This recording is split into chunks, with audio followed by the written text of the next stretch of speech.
And on my left hand, okay, in order to help that articulation as well, I play any stray fingers I have. As soon as I play the chord, they're coming down on the strings. Now they're not making a noise. Whenever you do these things with your hands, you don't want to make a noise, you just want to dampen the strings. You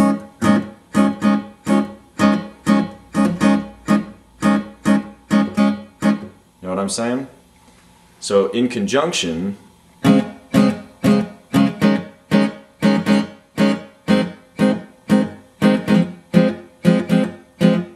know, I'm exaggerating it here so you can see what I'm doing, but that's how you get that articulated, chopped sound. Okay?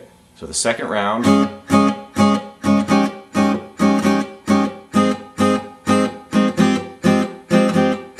okay, now when we get to the choruses, a whole bunch of, you know, timpani and kettle drums and string section and all that stuff really comes in. So one way we can articulate, or we can approximate that, and the way that I do it, is I just start playing more open chords and doing a little picking in there. So when we get to the chorus, I'll go to this chord again. This first chord of the second round, and then the second chord of the second round,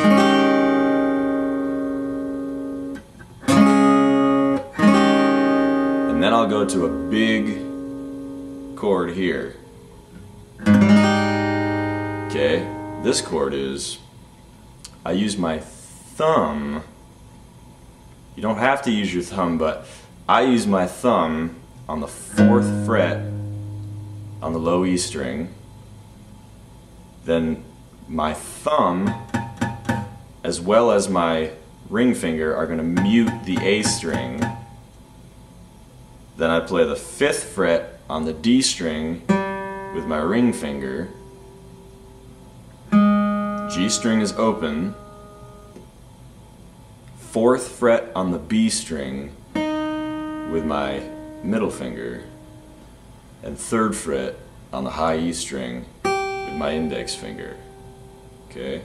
4th fret on the low E string with my thumb, A string is muted by my thumb and my ring finger, 5th fret on the D string with my ring finger, open G string, 4th fret on the B string with my middle finger, 3rd fret on the high E string with my index finger. So that all together we get. I know that might seem a little complicated, but it's good to be introduced to these things. You can change that any way you want. I mean, you could play that like this, you could play it like this, you could play it any number of ways. I simply choose to play it this way. Okay, and then the final chord I'll play, which is low E open, 3rd fret with my index finger on the A string, 5th fret with my ring finger on the D string. Top 3 are open. G, B, E on the top are open. So then total, when we get to the chorus, you could do something like this.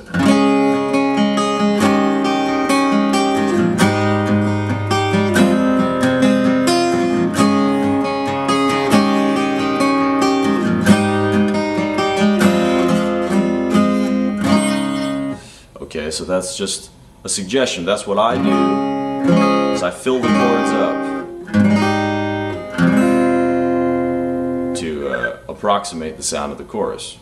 Okay, and then really the last thing I do is that further on in the song, during the verses, after the first chorus, during the verses, I'll do this. And again, this is really, it's the highest note of each of these chords that is important. That's what dictates why I'm going to show you to play them like I'm playing them. The highest note is going to be a little melody in itself. Now, they call that voice leading, when each chord, as it should, generally speaking, certain notes in the chord lead to certain notes in the next chord for a purpose that's pleasing to your ear. Okay? So for the first chord, this is now the third variation of these same exact chords. Okay? And really, if you don't want to get into all that, you can learn one set of these chords and play that the entire song. But here's the third set anyhow, which is my index finger on the 4th fret on the A string, my ring finger on the 6th fret on the D string, my pinky on the 6th fret on the G string. Okay, that's typical power chord shape here. And then the B string is open. Okay, so we've only got 4 notes there. Okay, now the next chord, we're going to go back to the original second chord here.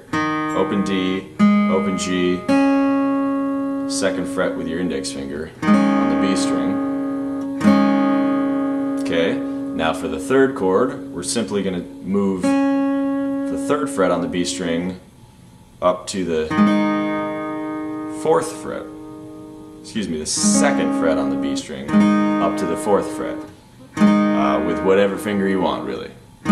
So we got open D, open G, 4th fret on the B string. Okay, so we've had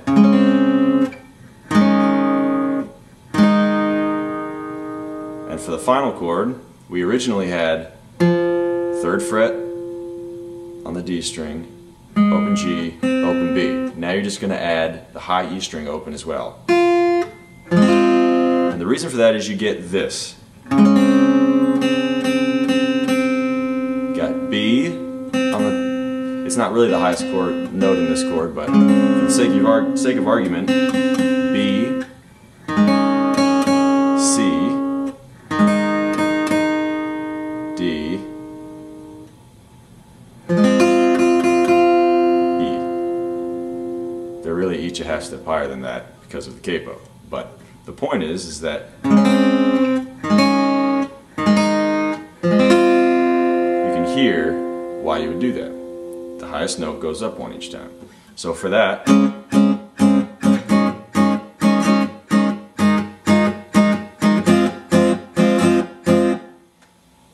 so those are the 3 variations generally that I use, and then the strumming the chords for the chorus, and you get a pretty good version of this song going with just those and little variations you want to make on your own. I hope you enjoy it.